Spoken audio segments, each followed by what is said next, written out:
It is 9 o'clock in the morning on December 19th, 1944, and inside a cold stone barracks in Verdun, a French town that already carries the ghosts of one world war, a group of American generals stand around a table covered in acetate and pencil marks.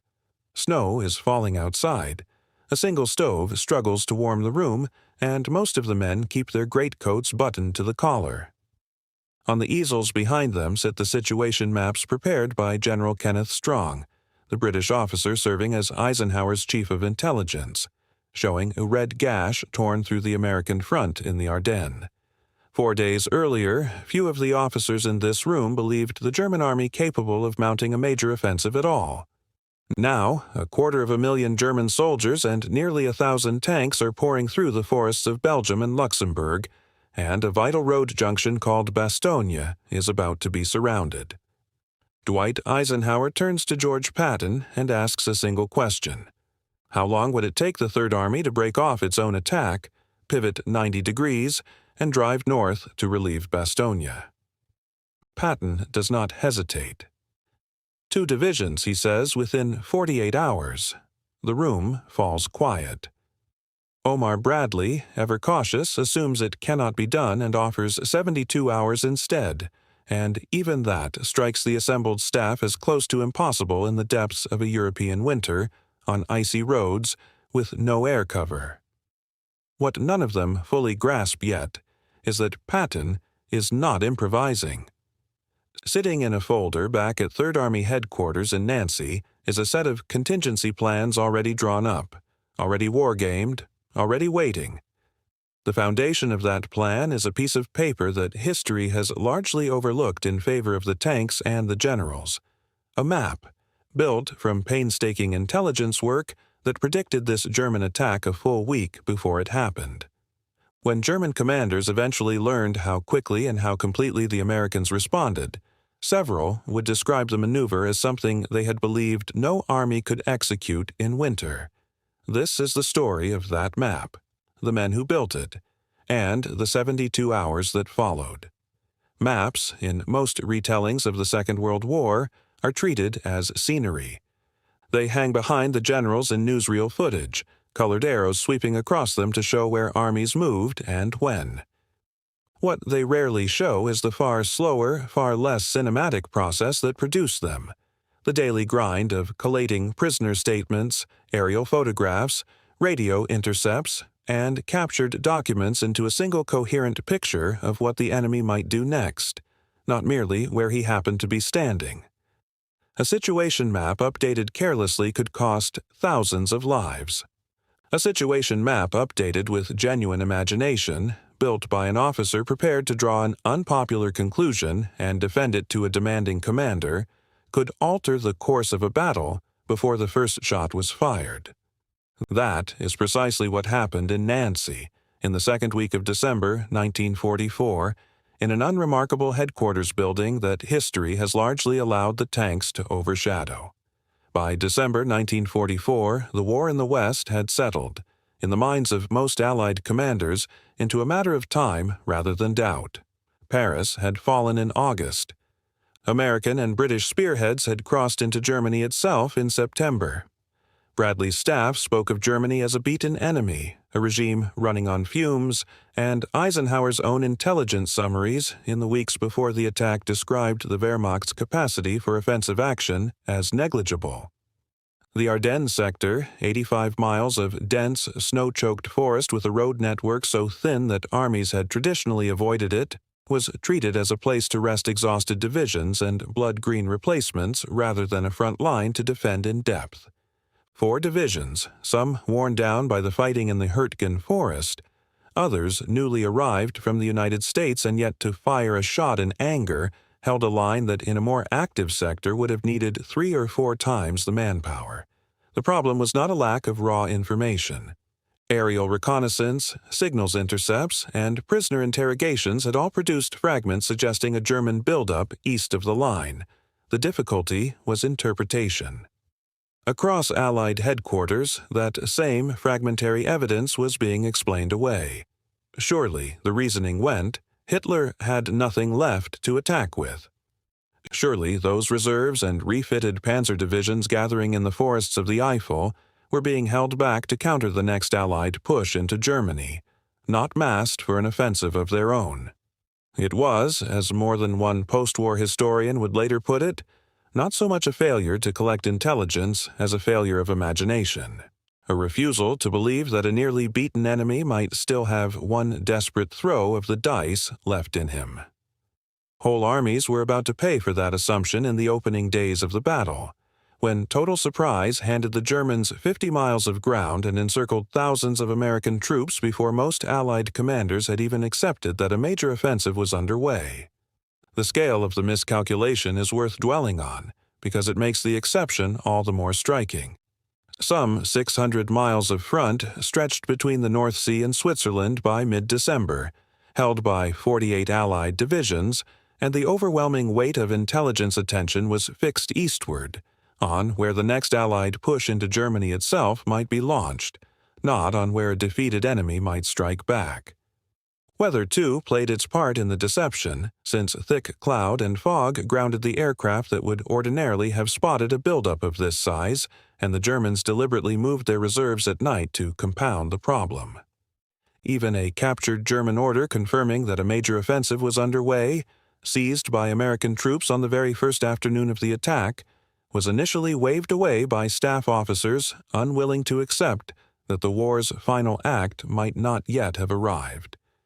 Against that backdrop of near-universal complacency, one small intelligence section behaved as though the unthinkable might in fact be entirely thinkable.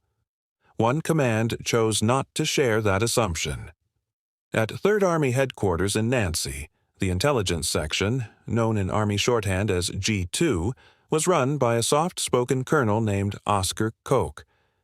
Koch had built a reputation within Patton's staff as a man who treated every scrap of intelligence, however small, as a piece of a larger picture rather than an isolated curiosity. Through the last weeks of November, his section had been logging a steady accumulation of detail, reports of fresh divisions being fed into the German order of battle opposite the thinly held American 8th Corps, prisoners describing English-speaking soldiers being pulled aside and sent for special training, unusual rail and road traffic behind the German lines that made no sense if the enemy's reserves were purely defensive.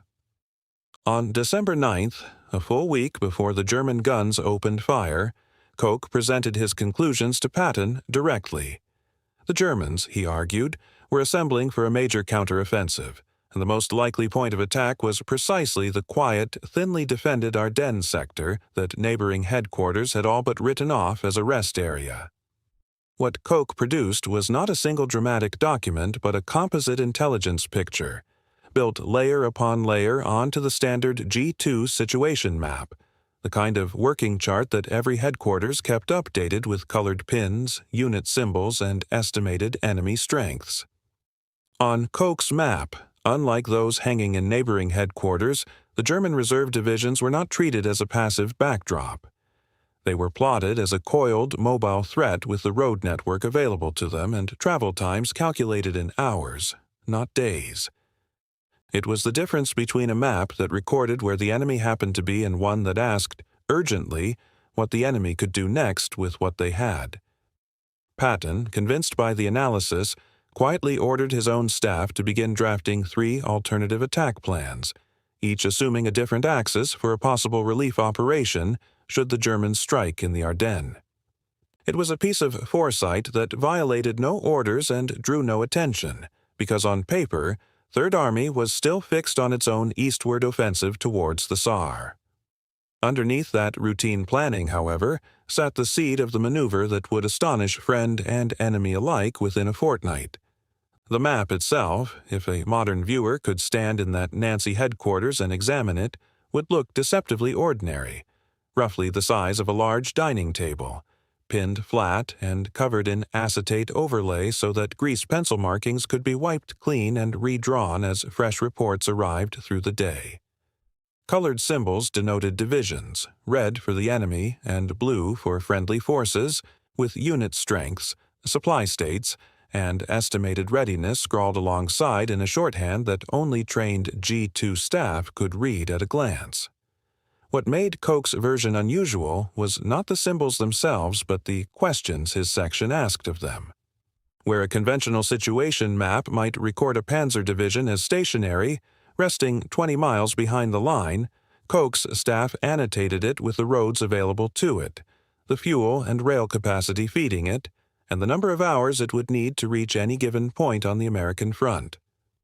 It converted a static snapshot into something closer to a forecast, and it was that forecast, more than any single captured document, that persuaded Patton to gamble staff hours on plans for a battle that, officially, was not supposed to be coming. The attack came at 5:30 in the morning on December 16th, opening with a 90-minute artillery bombardment along the whole of the Ardennes front before German infantry and armor surged forward into the fog. For the first 2 days, confusion reigned at nearly every level of the Allied command structure. First Army Headquarters, holding a captured copy of a German order confirming a major offensive was underway, still could not bring itself to accept the scale of what was happening. It was not until the evening of December 16th, when Kenneth Strong's deputy burst into a chafe meeting with fragmentary but unmistakable reports of powerful attacks against the weakest sector of the line, that the full picture began to register at the very top of the Allied command. Patton, by contrast, had already alerted his staff. When the summons to Verdun arrived, his contingency plans were not theoretical exercises gathering dust. They were live documents, refined and ready, built on the same intelligence foundation Koch had assembled a week earlier. If you are finding this interesting, a quick subscribe helps more than you know, and it costs nothing but a tap. What followed has since become one of the most studied logistical feats of the entire war. Roughly 133,000 vehicles, along with 3 full divisions, were redirected from an eastward axis onto icy secondary roads running north in the depths of winter, without the benefit of the air cover that had supported every previous American offensive.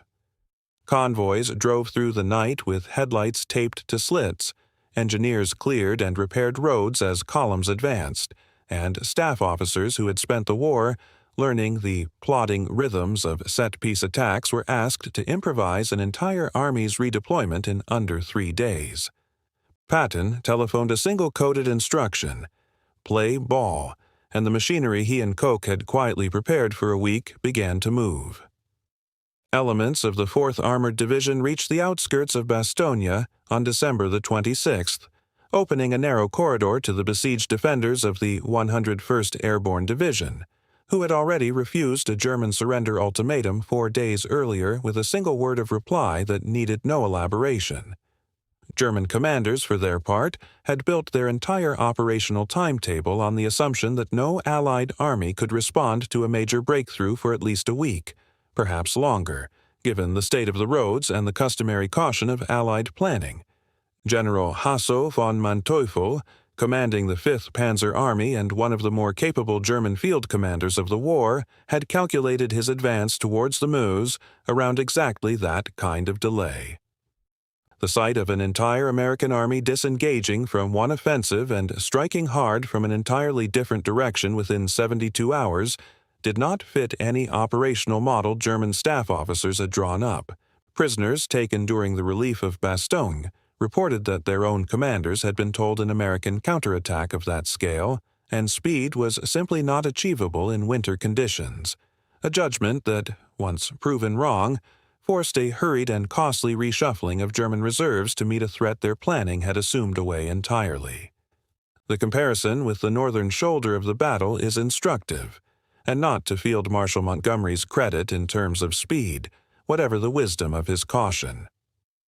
Given command of the American 1st and 9th Armies to stabilize the northern flank, Montgomery approached the crisis with characteristic deliberation, consolidating his lines and preparing a more methodical counterattack that would take the better part of a month to fully develop, compared with the 3 days Patton needed to reach Bastogne from the south. This is not, in itself, an indictment of Montgomery, whose caution reflected a defensible reading of a fluid and dangerous situation on a wider front, and whose own forces would play their part in eventually sealing the northern side of the bulge. But the contrast illustrates precisely what made the American effort in the South so remarkable to friend and enemy alike. Intelligence work that had begun a week before a shot was fired had been converted, through prepared contingency planning, into an operational tempo that no army on either side believed possible. German intelligence estimates of Allied capability, by contrast, had assumed a lumbering, methodical opponent throughout, an assumption that the entire Ardennes gamble had been built upon, and that Koch's map, indirectly, had already begun to unpick before the offensive even began. None of this should obscure the enormous cost of the fighting itself, which this account, focused as it is on maps and headquarters, cannot properly convey. The soldiers of the 4th Armored Division who finally reached the perimeter at Bastogne on the afternoon of December 26th had spent 4 days grinding through determined German resistance south of the town, in temperatures that dropped low enough to cause frostbite casualties by the thousand across the wider battle, on roads so treacherous that tank columns sometimes advanced no faster than a walking pace. The men trapped inside the perimeter had endured a week of encirclement with dwindling ammunition and no winter clothing to speak of, kept alive in part by a break in the weather on December 23rd that finally allowed transport aircraft to drop supplies by parachute. Whatever credit belongs to a colonel's map and a general's telephone call, it was infantrymen and tank crews, not staff officers, who paid the price of turning intelligence into ground held. The material impact of the relief of Bastogne is well documented and beyond serious dispute. The siege was broken. The 101st Airborne and the scattered units defending the town were resupplied and reinforced, and the southern shoulder of the German salient was permanently blunted, denying Hitler's forces the road network they needed to press on towards the Meuse and, eventually, Antwerp. The psychological impact is harder to measure with precision, resting as it does on prisoner interrogation reports and post-war German accounts that vary in detail and reliability, and any documentary maker owes it to the record to say so plainly. What can be stated with confidence is that German operational planning at every level above the battalion had assumed Allied slowness as a fixed constant of the campaign, and that the speed of Third Army's response removed that assumption within a week of the offensive's launch, at a point when German reserves were already stretched thin and fuel supplies critically short. The wider Ardennes offensive would grind on into January 1945, but the failure to take Bastogne on schedule and the unraveling of German timetables that followed is treated by most military historians as one of the decisive turning points of the battle. Oskar Koch received comparatively little public recognition during his lifetime, working for decades in the long shadow of the generals whose reputations his intelligence work had quietly protected. He would later write his own account of the campaign, arguing that the popular story of a total Allied intelligence failure at the Bulge obscured a more uncomfortable truth. The same raw intelligence had been available across Allied headquarters, and the difference between disaster and readiness at Third Army lay not in secret sources, but in the discipline of analysis, in the willingness to draw an unwelcome conclusion from ambiguous evidence and act on it before it was confirmed. He was inducted into the Military Intelligence Hall of Fame decades after the war, a quiet honor for a quiet man whose situation map never carried the drama of a captured enemy order or a broken cipher, only the unglamorous, decisive work of seeing clearly what others preferred not to. Return for a moment to that cold room in Verdun, to the acetate maps on their easels and the generals in their buttoned greatcoats. What separated the officers gathered there was not courage, nor equipment, nor even raw information, since all of it had passed in one form or another across every Allied headquarters in the theater. What separated them was a single map, built a week early by a colonel few outside his own headquarters had heard of, and a commander willing to act on its uncomfortable conclusion before anyone demanded that he do so. The Germans built their entire gamble on the belief that no Allied response could be fast enough to matter. They were not wrong about most of the Allied command structure. They were wrong about one army, one intelligence officer, and one map that had already done the work of imagining the attack before it came. 72 hours changed a siege into a relief, a gamble into a rout, and a colonel's careful pencil marks into one of the most consequential pieces of paper of the entire war. The tanks broke through at Bastogne. The map broke through first.